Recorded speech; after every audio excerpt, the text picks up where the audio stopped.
to go live. And there we are. We're live now on YouTube for all of you folks out there in YouTube land. I hope you're going to be tuning in and checking this live stream today. And for those of you on TikTok down here, all the way down to this little camera at the bottom of my desk, we're going to be broadcasting this. We are broadcasting this live on YouTube. So please find us in the YouTube link in our bio. We'll be more than happy to go over a lot of this stuff with you there. And you'll be able to see everything better, answer your questions as they pop up on our screen. So I'm just going to adjust a couple things and we're going to get right over to it. Thanks so much, by the way, for everybody that's joining on. This is it's absolutely fantastic to see so many people checking out our channels. We have been working really, really hard to do everything we can to keep all of our video content free. So please, please, please don't be shy about finding us over on YouTube, learning with us with all of our free video content there. And we'll be meeting more of you guys right now in the live stream as the YouTube live starts picking up. You'll be able to ask questions, get your questions answered over there as well. So what we're doing here today, and for you TikTok followers, please take a second, find the YouTube stream for Two Guys Take on Real Estate, and join us over on our YouTube live stream. And feel free in the YouTube comments to let me know that you're here by dropping a comment, saying hello, and getting going today. We're about to launch in to a little bit of a discussion about evictions and eviction moratorium. As you know, it's been absolutely crippling and horribly unfair to small business owners like landlords in the entire country. There are so many people that have been taking advantage of what was thought initially as a knee-jerk reaction and a great idea turned into be something that was widely taken advantage of and essentially was a little bit unnecessary. So not only was it unnecessary in the first place, it was unfair. And this is, again, in a very overwhelming general sense. There are, of course, going to be little tiny examples here and there where maybe this did actually help people. But for the most part, it actually put people behind significantly and really almost crippled an entire small business industry. So we're going to talk about that today as we discuss and describe all about eviction and the eviction moratorium. If you're new here on TikTok, please take a second, find us on Two Guys Take on Real Estate over on YouTube. The link is right in our bio. You can find us there. We'll be answering questions as we get going here. But this is going to be great, some great stuff we're going to talk about because a lot of people don't understand exactly what an eviction is, how it comes to play out, and really the length that a landlord has to go to. Now, it's always different by state. So I'm going to try to do my best to talk as generally as possible to help kind of make my points for folks that in general the thing can apply to. But specifically in a case-by-case example, an eviction does not happen overnight or anything close to it, no matter where you are. So it usually takes quite a bit. It's just a matter of how much extra time it takes in some locations. So once again, if you're popping onto YouTube, say hello in the YouTube chat. And don't forget, give us a thumbs up, a like, a subscribe, all that fun stuff. All right, so we're talking eviction moratorium. Yeah, completely, wildly unnecessary and unfair. If you disagree, please stay tuned. Go to our YouTube comments and drop a comment letting me know why you think I'm incorrect on my take on this. And if you agree or you had any experience with this stuff, as a landlord or as a tenant or somebody that knows one of either that had experience with this stuff, please drop a comment in the YouTube live and we'll be happy to review it and talk to you guys about it. All right, let me see. Actually, can you just make sure if somebody's watching this right now on YouTube live, can you drop a comment just to test this out? Just say hello or maybe the state or where you're watching from. I'd love to be able to make sure the chat is fully working here before we get going into this thing. So we're going to switch to the first slide here that I want to talk about, which is essentially the eviction moratorium was the legalization of stealing from small businesses. Yeah, I'm going to say it just like that. 100% the legalization of stealing from small businesses. I love to see it when people disagree with me. So please tell me off in the YouTube live. Tell me how wrong I am. But this literally fostered and basically told people you're going to take and take from a small business. And they try to cop out of it by saying it's not stealing because they'll still be responsible for that money. In reality, we're going to get to that. Reality-wise, it's never going to happen. Almost never going to happen. I don't want to speak in absolutes because people will pick me apart.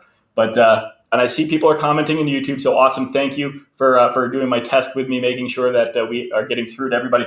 Renting out property is running a small business. And I'm sorry if I didn't spell check most of this stuff, but renting out property is running a small business. Many landlords own just a few rental apartments.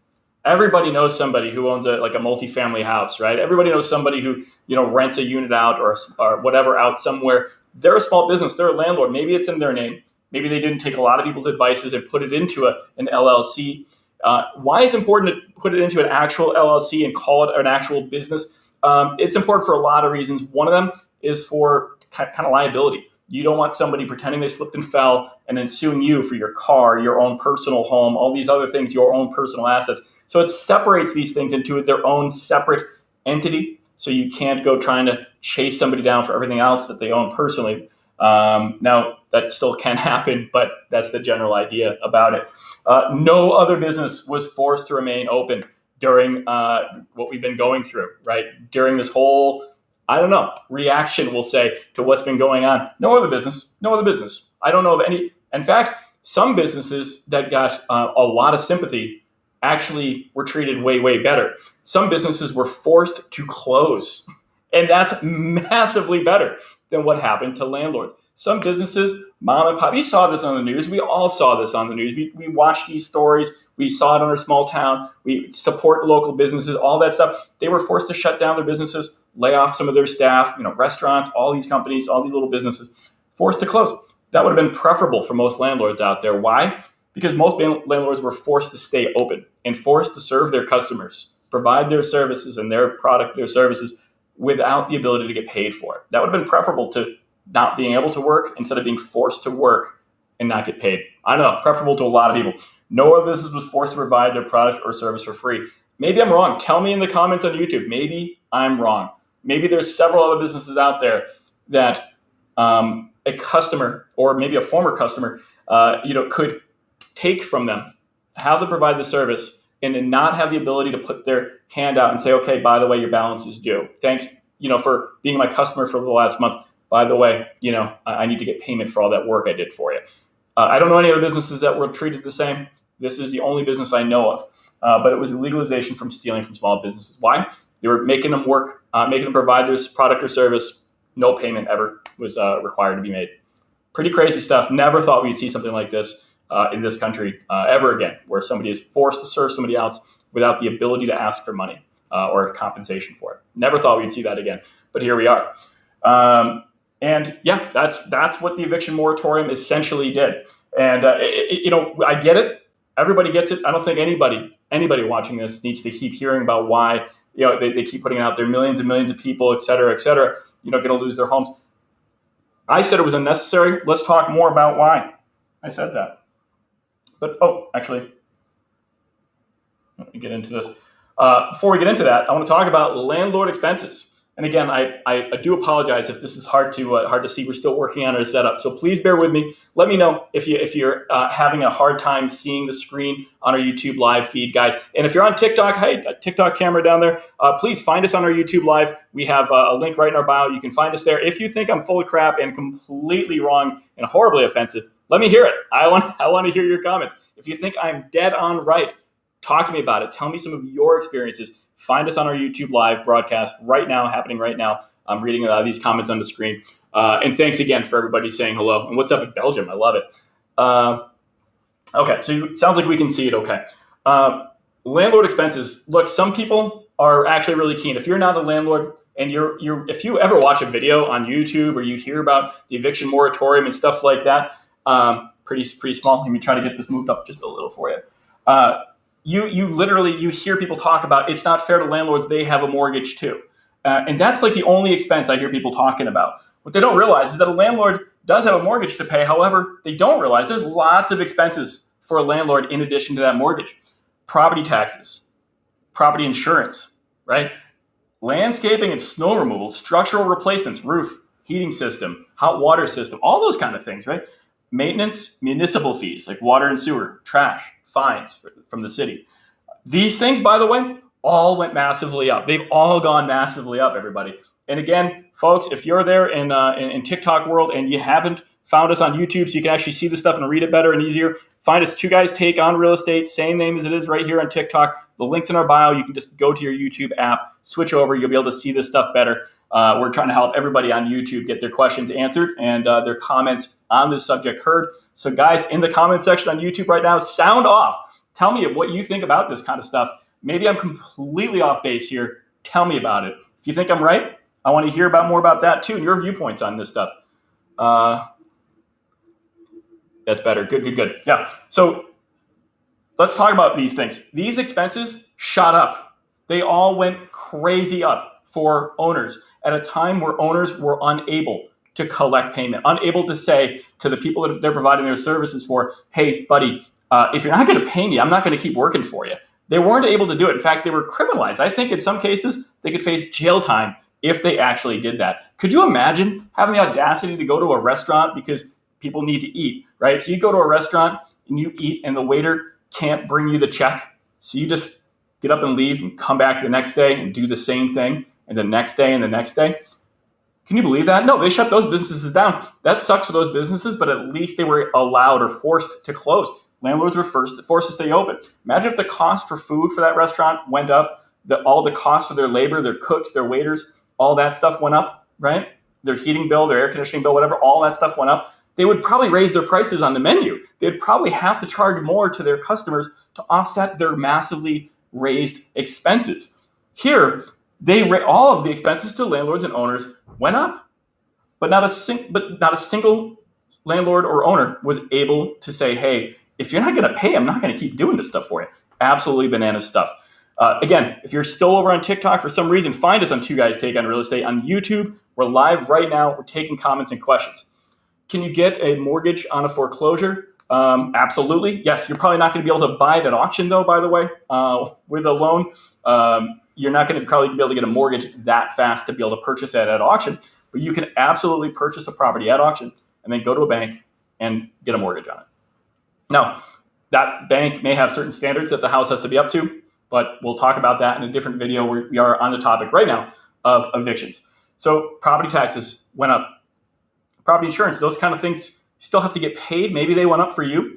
Landscaping and snow removal. Here's a big one. Landscaping and snow removal. You know what a lawnmower runs on? You know what a snowblower runs on? You know how they get to the property, right? They run on fuel. They run on gasoline. They have to get brought to a property by a truck, and they get brought there and done by maybe a company that you've hired to do the work. That company's labor rates went way up. The fuel costs and the availability for parts for their machines to keep them going went way up. Guess what? Landscaping and snow removal costs went way up too.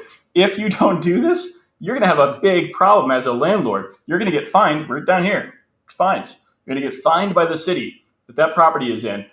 During what's going on, they're still issuing crazy fines. If your lawn is 6 inches too tall and you didn't mow it, or you didn't do a spring cleanup or a leaf cleanup in the fall, depending on where you are in the country, right? These kind of things are going to get you massive fines. Imagine if you didn't do snow removal. Imagine the slip and fall claims. Maybe some of them are actually real. Maybe somebody actually did hurt themselves on your property because you couldn't cover snow removal costs. Why? Because they're not paying you anyway. They're not paying you for your services, and then you didn't do some of your services at the property, and boom, you're now going to have a huge lawsuit on your hands. Structural replacements, guess what? The roof doesn't care. The heating system doesn't care that the tenant's not paying you because there's an unconstitutional eviction moratorium going on, right? They're still going to age. They're still going to wear out. They're still going to malfunction. I got some comments coming on YouTube. Let me take a second here. I want to address some of those. Hospitals get to charge insane prices to account for non-paying customers, but landlords just have to foot the bill. Pretty unfair. Absolutely. Why do you think almost every landlord now charges the first, last security or whatever they're allowed to by state law? Why do you think I encourage it? Absolutely encourage it. Collect as much as you can. And honestly, maybe some legislation needs to get going here so that landlords get treated a little bit more fairly. Now, remember, state by state, everything's a bit different. But yep, absolutely. When people shoplift from a store, what do you think is going to happen with that store? That store is going to raise their prices. Same kind of thing should happen in any other market like this one. So what about them homeless people? It's a great question. What about them homeless people? They're not homeless if they're living in somebody's apartment or property and they're not paying. If anything, I would call them squatters at that point because they're unwelcome. They're forcing somebody else to serve them with no payment.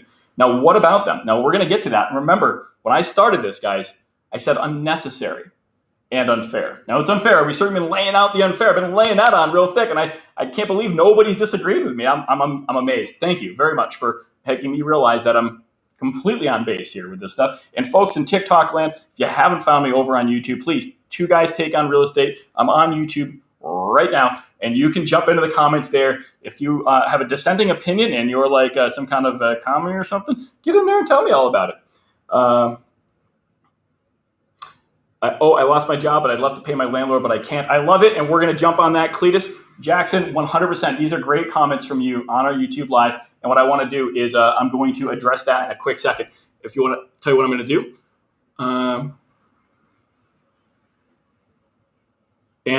I see another comment here. Be back soon. Why do bad landlords get a rep of slumlord, but there's no equivalent to bad tenants?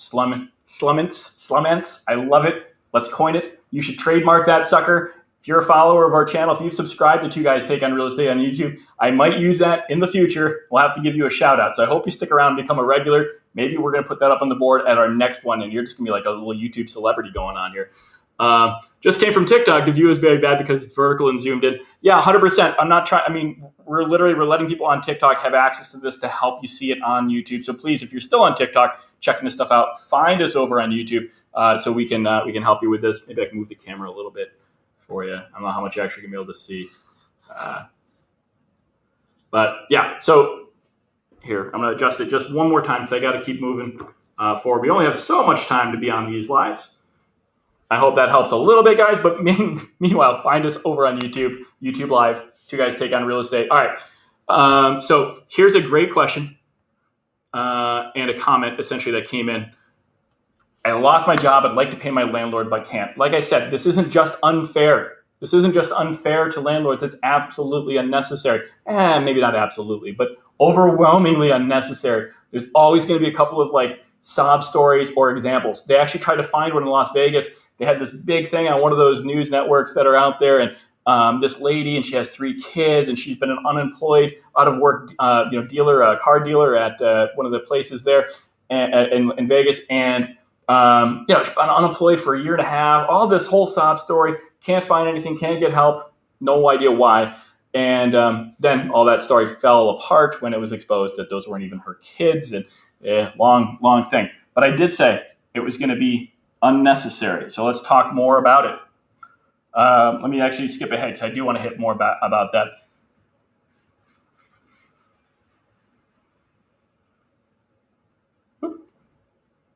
All right, here we go. It's an unnecessary measure. There are tons of financial support systems that have been available to tenants this whole time, guys. And we're not even just talking about unemployment. Massively boosted unemployment that lasted a very long time. People that haven't worked in years were applying for it and getting approved. They probably got found out they were scamming and got held responsible for it, but they were just throwing unemployment money at people like it was their job. It was crazy. $600 a week on top of the unemployment that they were making. I think in my state, the max unemployment is $500 a week. That means you're getting paid $1,100 per working adult. So a couple that both work, pretty common in a household, getting paid $4,400 each not to work. Now that lasted for a very long time. That's a lot of money, and that's almost $9,000 coming into your household, and you had a vacation all month to wow. You could have looked for more work. You could have developed a skill, gotten yourself some kind of education, maybe from a channel like ours. I don't know. You could have done so much with that free time that you're getting massively paid for. But my point is that money also should have been going to your necessities and your main priorities, like the roof over your head. Stimulus payments. There was a ton of stimulus money coming out. We know all this, right? Rental assistance. This is the big one. I should have ranted about this. There was so much money out there and available for people for rental assistance. There still is. There's an ocean of money that was out there. And I will talk about that some more, but that's part of why this was so unnecessary to have even happen in the first place, is there was so much money thrown at the problem. Money wasn't the issue. It never was. Never should have happened, because all it did was take somebody who didn't agree to provide a service or provide a service any longer. and force them to provide that service without the ability to collect payment for many, many, many months. Some cases, we're going on 2 years now, where people hadn't paid since 2019. That's right, hadn't paid before all this stuff started happening. Those people still living in homes that the owner does not and has not consented to let them live in now for a very long time. The owner is still required to pay. Crazy stuff. And we're going to keep going on here. Can a landlord claim the losses on taxes from a property maintenance to live in a house, et cetera? Yeah. So, there's lots of different ways you can account for the financial ramifications of owning a property. Spending money on the roof, all this other stuff on the property will be used as an expense. So it will offset some of the income that a property might produce if the property is producing any money. These days, that's not always the case. And folks, if you're over here on TikTok, please take a second, find us on YouTube, jump into the comment section on YouTube if you disagree with anything that I'm saying here, and tell me off. It's Two Guys Take on Real Estate. It's right here live right now on YouTube. And if you haven't found us and given us a thumbs up on YouTube or a like or whatever, please do that. And please also subscribe. While you're here, I want to make sure you guys know to ring that notifications bell on our YouTube channel, because we have some videos coming up that are going to blow your socks off. You do not want to miss out on them. We've had some pretty interesting ones lately too that I think they're all interesting, but we had some pretty interesting ones lately as well where we talked about and showed you some issues with squatters, things like that. So great question. I'm going to hit this one real quick too. Okay, maybe it was asked, but do property management fees still have to be paid for I think, non-paying tenants? So if you own a property and you've hired a management company to handle your property for you, and that's awesome because that means there's people on here that either own rental property or are looking at owning rental property and trying to factor this stuff in. Usually how it works is property management companies are paid for collected rents. Now, they're still paid for maintenance and all the other expenses. So they charge a management fee, we'll say 10%, to run your properties for you, to make it so you don't have to deal with all the headaches that come with it. And that 10% is of collected rents. So the great thing is your property management company is incentivized to keep your property running smoothly and producing money for you. It's like a commission. Everybody's goals are all aligned. Everybody's happy and paid. If the owner's happy and paid, so is the management company. Problem is when nobody's paying, the management company is still performing. The other way that a property management company will charge you if you're a property owner is in maintenance. So when a tenant breaks a window, clogs a toilet, damages something in the apartment, creates a code violation, whatever it might be, the property management company has to run out there, take care of doing a work order for you, and then they bill the owner for that work order. All right, let's see what we got here.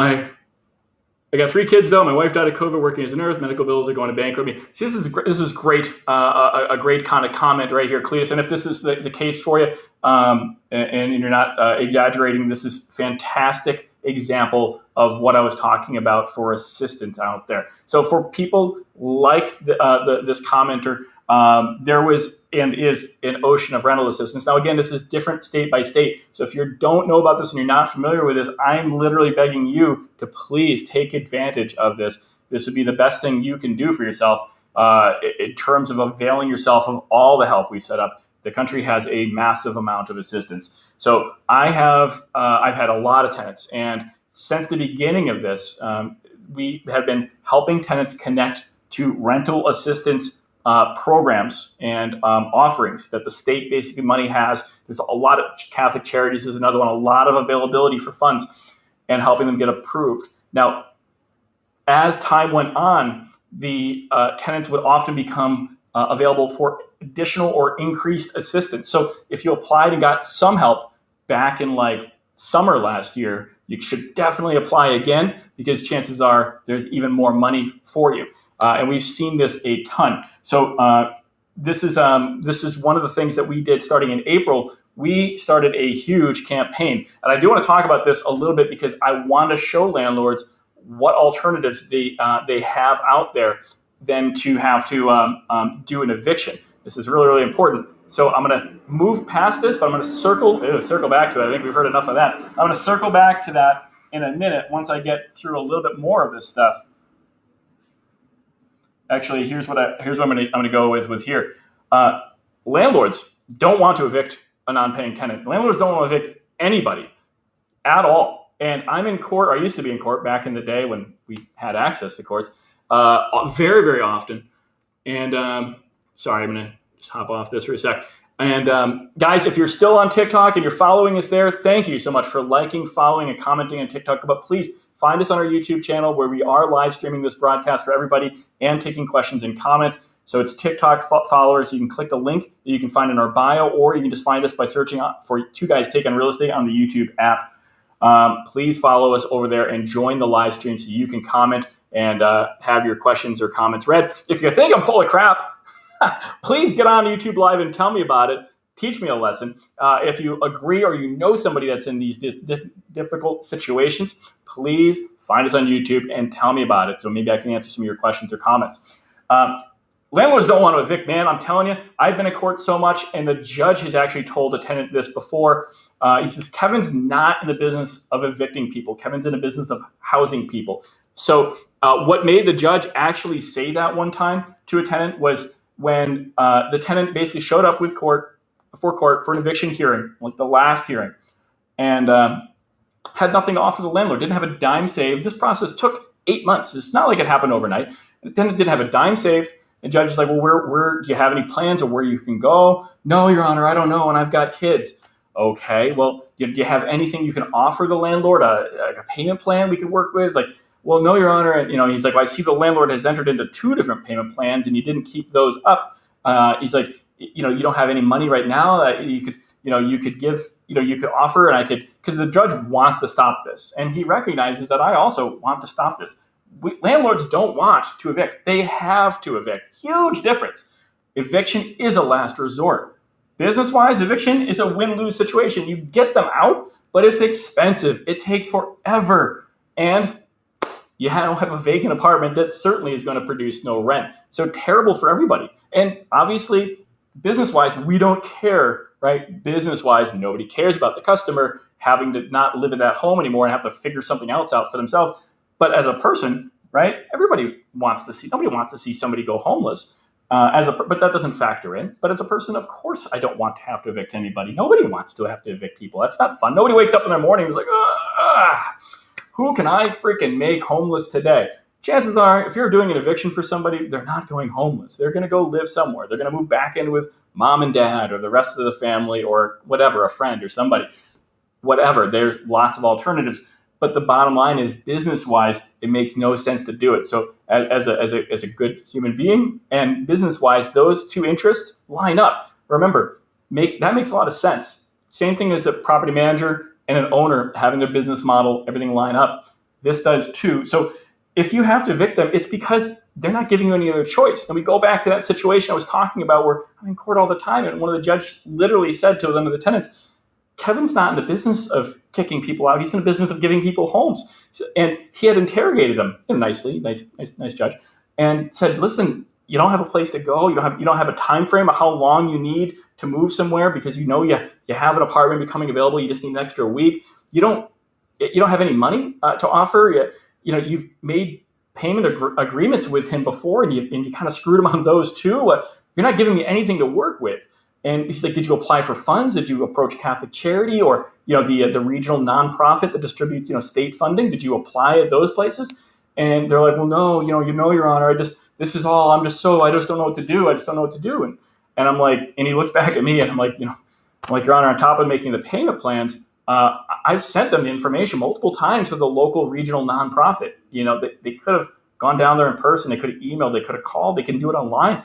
They didn't do any of these things. I made payment arrangements for them for $50 a week to just cover towards their arrears. And then when the next month of rent becomes due to pay it, they have income, Judge. They've always had income. They got SSI and disability and all this other forms of income that's steady. It hasn't been affected by like missing a few hours or having an illness or something like that. It's government generated income. They're just choosing to not prioritize it.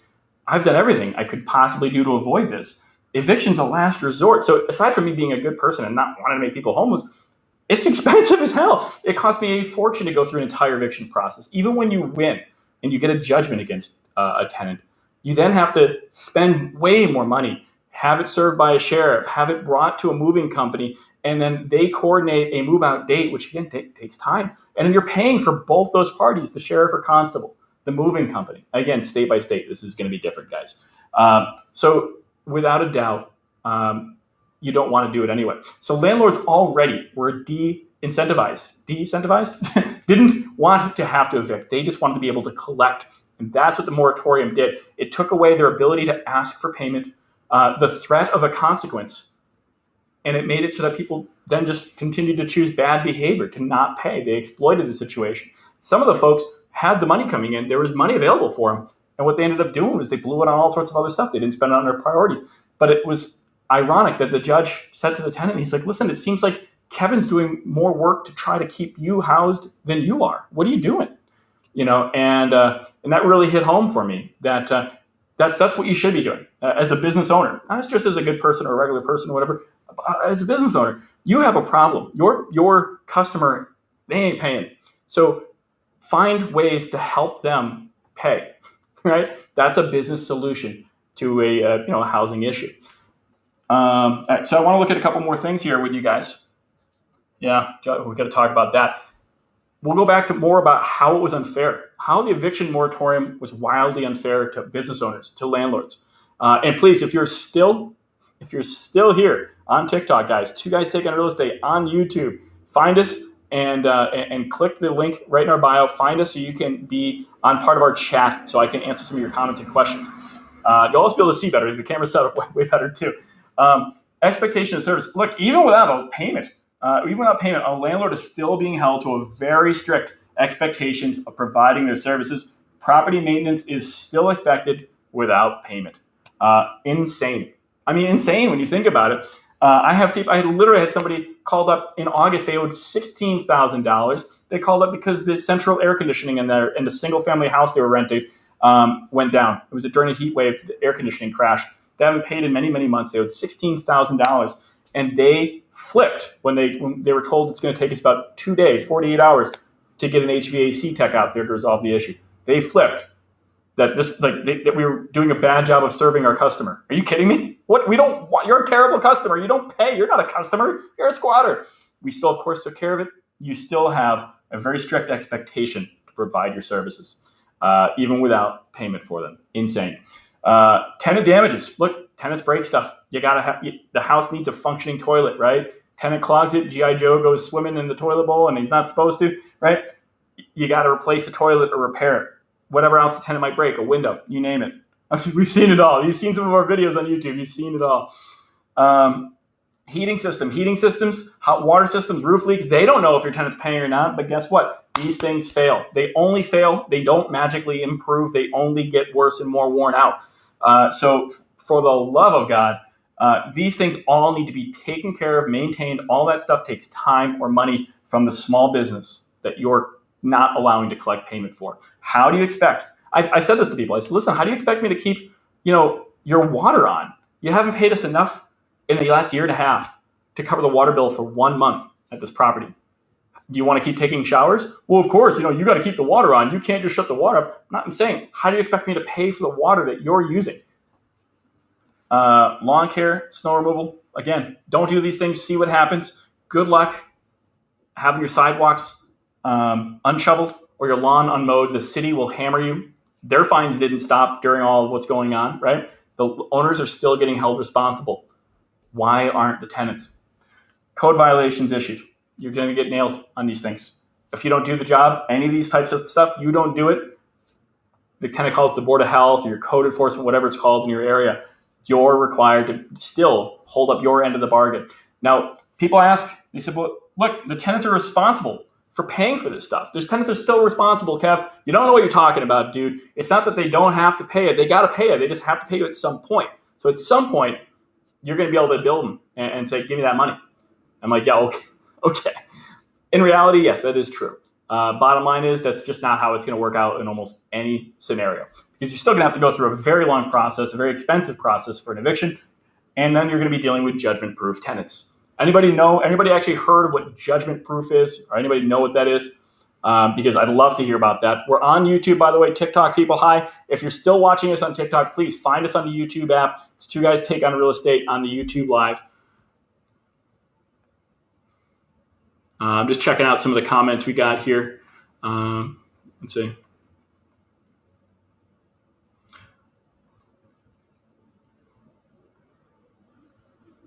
So great question. What percentage of all your tenants? So we did a wonderful job on this, and I'm gonna pat myself on the back, but really it was me and my whole team. We worked very, very hard on this. But I will tell you, so very few, very few would be in danger right now of getting evicted.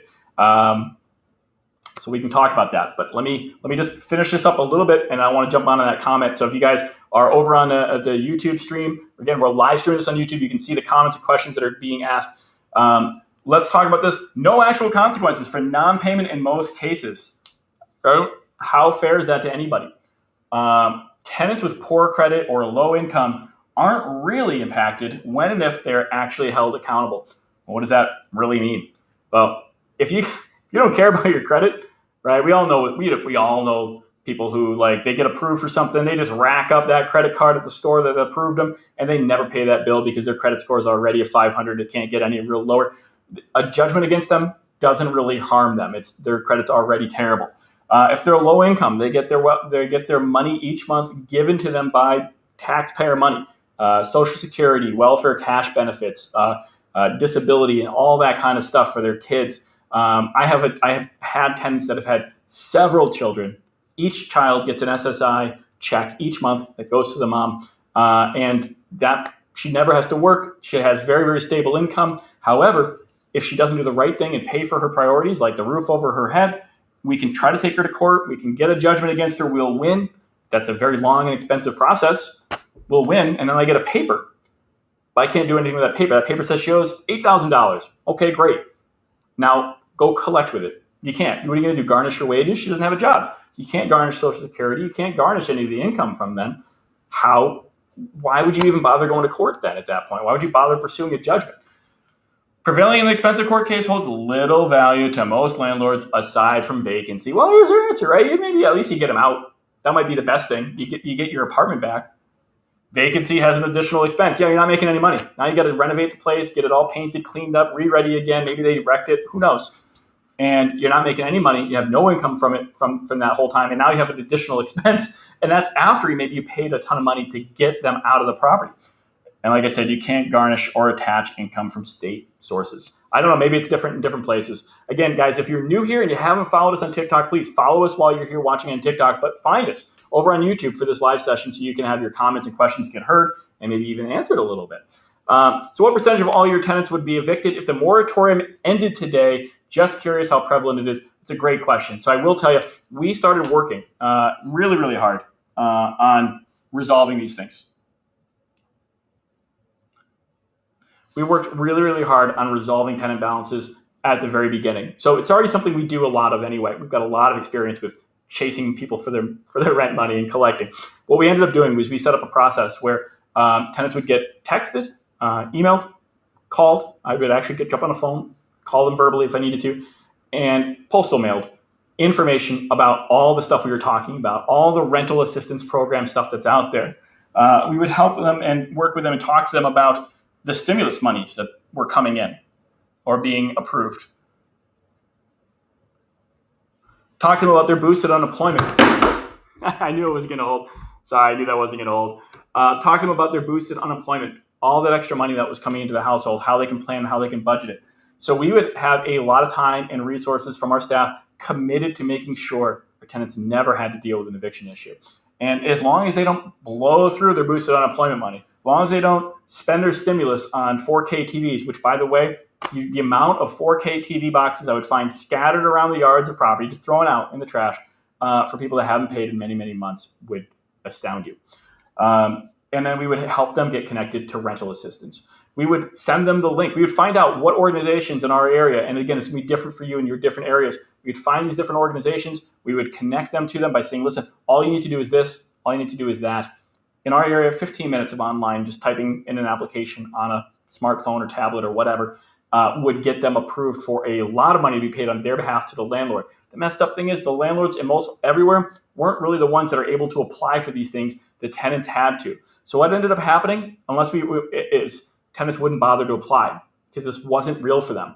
They didn't feel any pressure or consequence coming if they just don't do what you're asking them to do. So it turned into us kind of being the squeaky wheel saying, hey, listen, We haven't gotten paid. Hey, listen, did you already apply? Hey, I don't, I understand times are tough for sure. Somehow, I guess. Maybe for some people they actually were. For most of our tenants, they absolutely weren't.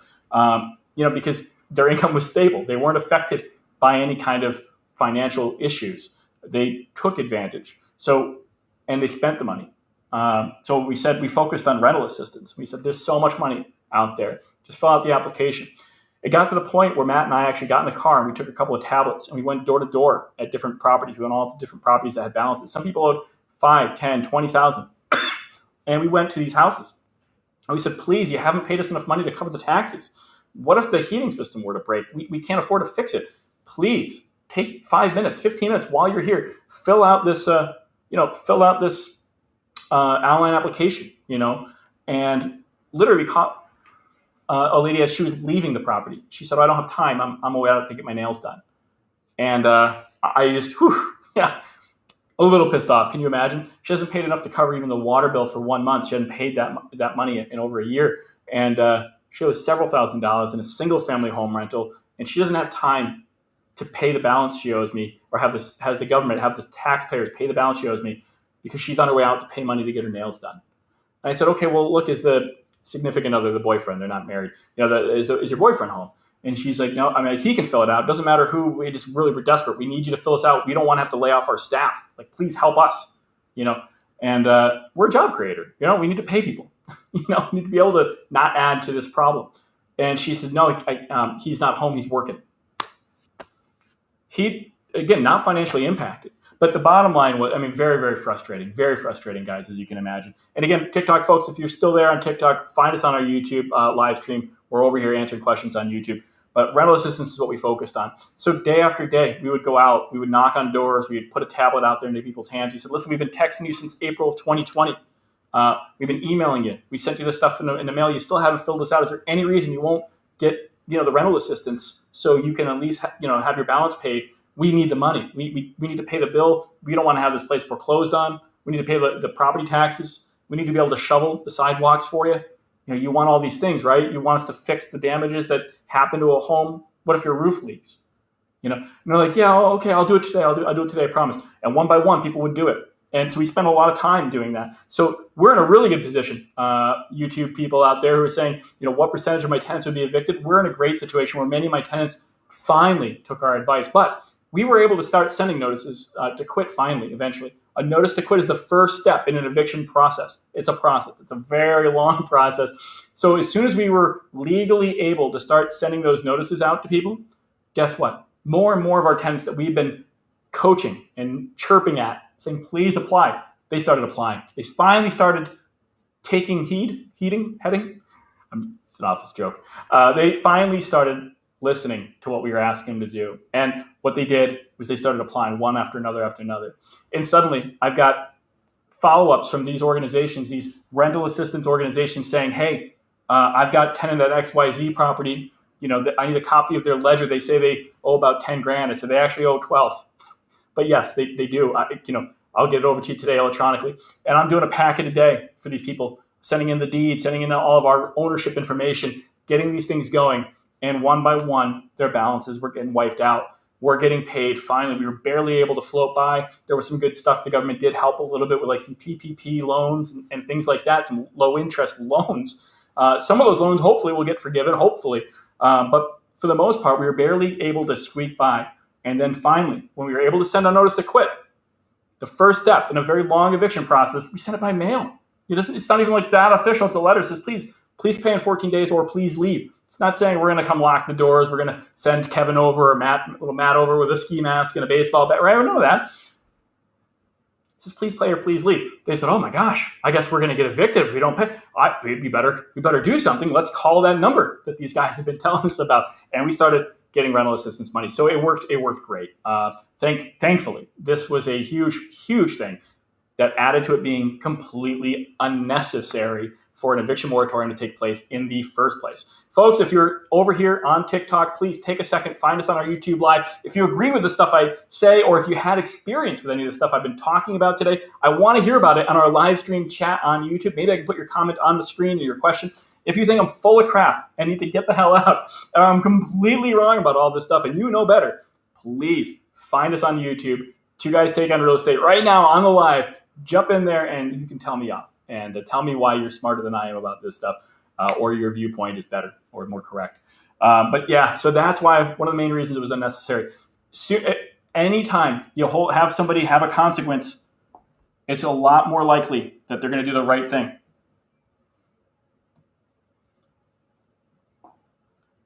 Yeah. And that was honestly, that was the biggest thing that we found. Consequences provide motivation. Beginning an eviction process actually motivated tenants to seek rental assistance. We worked really, really hard pushing people into getting applications in for the rental assistance. As soon as we were able legally to send notices to quit, the beginning stage of an eviction process, twice as many people actually applied than we were able to push the whole time.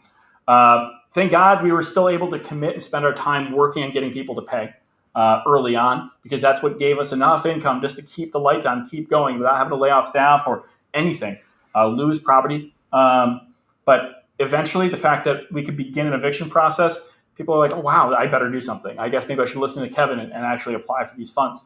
Situation becomes real. Tenants take action. I can't say it any more simply than that. As soon as this stuff became real for people, as soon as somebody said, hey, dude, no more free ride, you're done. Get this squared up or get out. A lot of them just went and took advantage of all the free money that's out there. So much money was made available for rental assistance and so little was claimed. Why? Because, well, exactly what we found. There was no consequence, so they took no action. And the eviction process can be stopped at any point. I had to put that out there because I have filed a ton of eviction cases, and most of them don't end in eviction. Remember, as a business owner, as a decent human being, but as a business owner, it makes no sense to want to evict. Nobody gets up or goes to work at their office and says, wee, I get to evict people. Nobody wants to do that. You're forced to do it because, like that judge told that tenant, listen, he's not in the business of kicking people out of his homes. He's in the business of giving homes to people. Why is he working harder to keep you in your home than you are? It's a great question to ask or to hear asked by a judge that very much has had a huge track record of looking out for a tenant's best interest. And I love the judges here. They're fantastic people.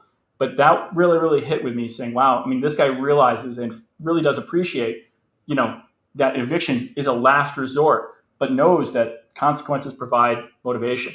Unless that tenant knew that they had to do something, they're never going to actually step up and do it.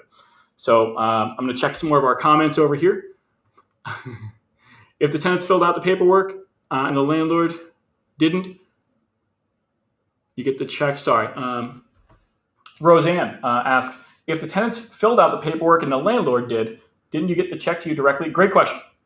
So the tenants do have to apply for the funds. And that was the biggest obstacle here. This was, again, poorly executed and thought out by folks that just didn't have this inside understanding of how these type of things kind of work. So they thought the tenants were like, oh no, I got to pay my rent next month. I better apply for funding. No, they typically work as a reactionary. They're not proactive, they're reactive. So they would start applying for funds once the consequences came, like they got an eviction notice, the first step in a long process, but that started making it real. The people that passed this whole concept didn't understand that type of thinking, is my take on it. Maybe they did, I don't know, but it seems logical. So the way I looked at it is a landlord should have been the one able to initiate this stuff on their behalf. A business owner is probably more likely to be proactive than reactive. And yes, that's exactly what would happen. The tenant would initiate the application.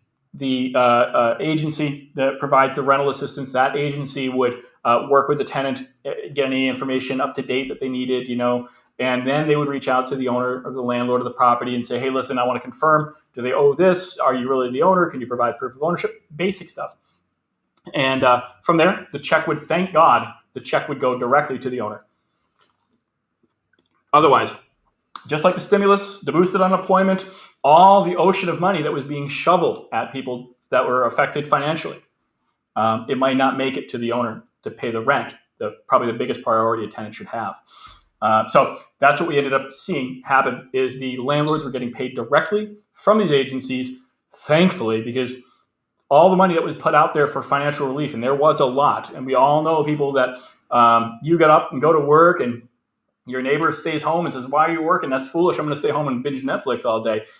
People got real upset all throughout the country that they kept their employment, they kept going while everybody else enjoyed a very long free ride for as long as they could.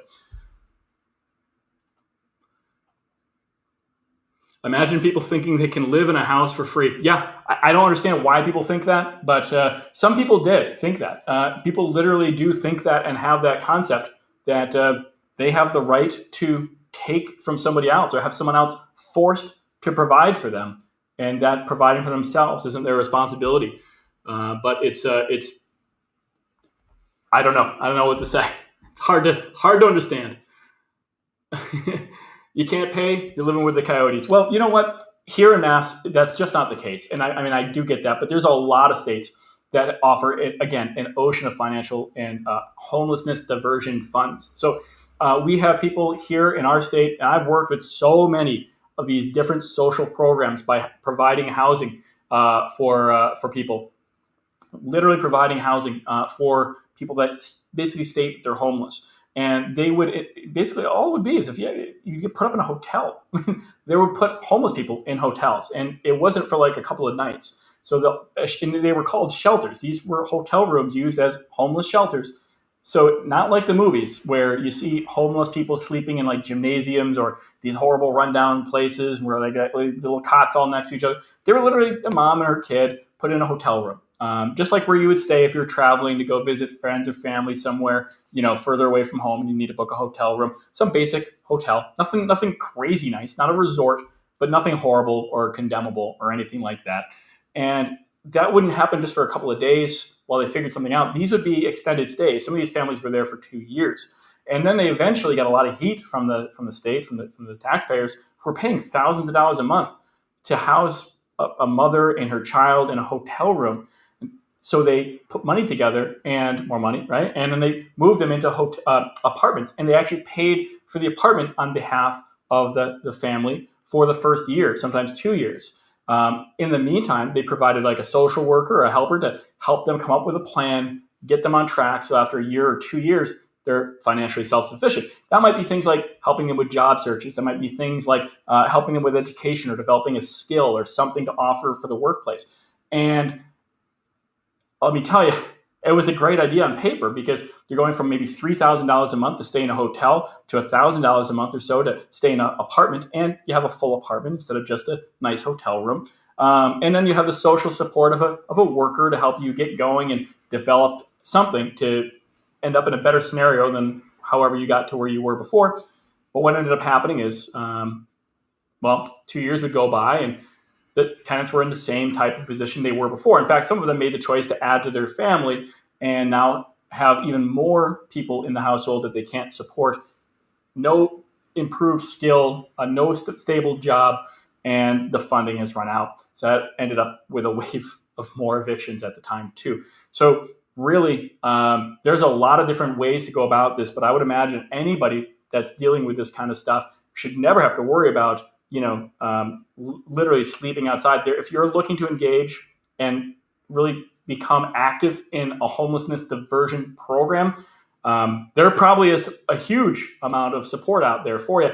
And if not, go to a different state. There are states that again, Massachusetts is a great example of one where there is just so much out there for people. It's crazy. But every state has a lot. You can learn more about these kind of things by contacting your city, where you currently are, contacting your city hall, your mayor's office. Literally the state themselves, the governor's office will have state funds. So there's federal funds, there's state funds. Both of these kind of things will come into play. It's not necessarily a local funding. I see a lot of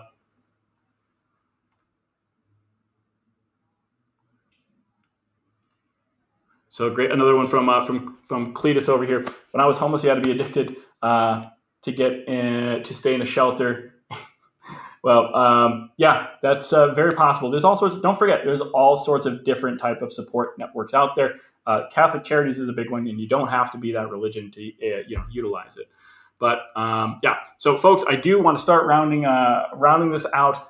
For those of you that are on TikTok and you haven't followed us here already, please follow so you don't miss out on this stuff. But also find us on YouTube. on Two Guys Take on Real Estate on YouTube Live, where we've been broadcasting live and taking questions and comments. Why you should do that is because we have some great upcoming content that you just don't want to miss. So when you subscribe, that's great, but make sure you turn the notifications bell on, because we have some really crazy videos coming up that are going to be pretty interesting, I think, to a lot of people around around the world of real estate.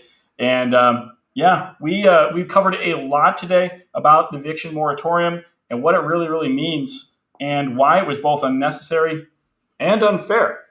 And if you guys disagree with it, please go to our YouTube channel, drop us a comment, let us know you came by, you saw our videos, and Kevin's full of crap. Or if you know somebody that had some experience with this kind of stuff, please find us on our YouTube. It's Two Guys Take on Real Estate. You can find it in the link in our bio as well, and share your experience with us so we can maybe help learn from that and help others learn from it as well. We really appreciate the amount of support. We have huge growing channels on TikTok and on YouTube. We're looking to continue to grow so we can help everybody with all of our free content out there. And until we get to the end of this eviction moratorium, remember, there is a lot you can do if you take a page out of our book by approaching your tenants. If you're renting, if you know somebody that's renting, ask them to look into it. There is so much rental assistance out there. Nobody should have a rental balance this month. Nobody should. Some people have $10,000, $20,000. The highest we had somebody was $30,000 because they simply wouldn't engage. But if you're a landlord and if you're a tenant, the best thing you can do is apply and get going on rental assistance. Tell your story to somebody that's handling state money. I'd be amazed if they didn't do something to take care of the situation for you. We will continue to be here helping people learn more about this process, this kind of stuff, and we'd love to hear your comments and your feedback by following us here on Two Guys Take on Real Estate on TikTok and on YouTube. And we look forward to seeing you guys back here for our next live broadcast on YouTube. Take care, everybody.